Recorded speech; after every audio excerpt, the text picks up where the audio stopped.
മറ്റൊരു പ്രധാനപ്പെട്ട വാർത്ത വരുന്നത് കാസർഗോഡ് നിന്നാണ്. കാസർഗോഡ് വിദ്യാനഗർ ഉദയഗിരിയിൽ 16 വയസ്സുകാരൻ കുളത്തിൽ മുങ്ങി മരിച്ചു. ഉദയഗിരി കൈലാസപുരം സ്വദേശി അബൂബക്കറിന്റെ മകൻ ഷഹീദാണ് മരിച്ചത്. രാവിലെ സഹോദരന്മാർക്കൊപ്പം വീടിന് സമീപത്തെ കുളത്തിൽ കുളിക്കുന്നതിനിടെ മുങ്ങിപ്പോവുകയായിരുന്നു. കെ.വി. ബൈജു ചേരുന്നു. ബൈജു, എന്താണ് ഈ ദുഃഖകരമായ സംഭവം? സജിത്തെ, സഹോദരങ്ങൾക്കൊപ്പം കുളത്തിൽ കുളിക്കാനിറങ്ങിയ വിദ്യാർത്ഥിയാണ് മുങ്ങി മരിച്ചത്. വിദ്യാനഗർ ചാല ബി.എഡ് സെന്ററിന് സമീപത്തെ അബൂബക്കറിന്റെ മകൻ മുഹമ്മദ് ഷാഹിദാണ് മരിച്ചത്. ഇന്ന് രാവിലെ 7 മണിയോടെയാണ് ഇത്തരത്തിലൊരു നാടിനെ കണ്ണീരിലാഴ്ത്തിയ സംഭവം ഉണ്ടായത്.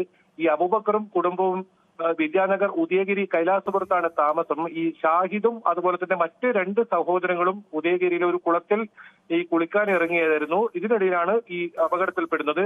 ഈ നാട്ടുകാരും അതുപോലെ തന്നെ ഫയർഫോഴ്സും എത്തി രക്ഷാപ്രവർത്തനം നടത്തിയെങ്കിലും മുഹമ്മദ് ഷാഹിദിനെ പുറത്തെടുത്തുവെങ്കിൽ ജീവൻ രക്ഷിക്കാനായില്ല.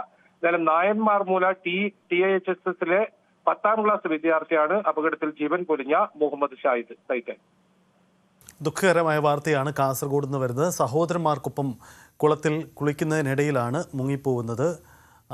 16 വയസ്സുകാരനാണ് മുങ്ങി മരിച്ചത്. ഏറെ ദുഃഖകരമായ വാർത്തയാണ് ഉണ്ടാകുന്നത്. കാസർഗോഡ് നിന്നും വീടിന് സമീപത്തെ കുളത്തിൽ കുളിക്കാൻ ഇറങ്ങിയതാണ് കൈലാസപുരം ഉദയഗിരി കൈലാസപുരം സ്വദേശി അബൂബക്കറിന്റെ മകൻ ഷഹീദ്.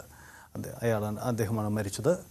രാവിലെ ആണ് സംഭവം. സഹോദരന്മാർക്കൊപ്പം കുളിക്കാൻ ഇറങ്ങിയപ്പോഴാണ് ഈ ഒരു അപകടമുണ്ടാകുന്നത്. കാസർഗോഡുകാർ 16-കാരൻ്റെ ജീവനാണ് പൊലിയുന്നത്. കൂടുതൽ വാർത്തകൾക്ക് news 18 Keralam YouTube channel subscribe ചെയ്യുക.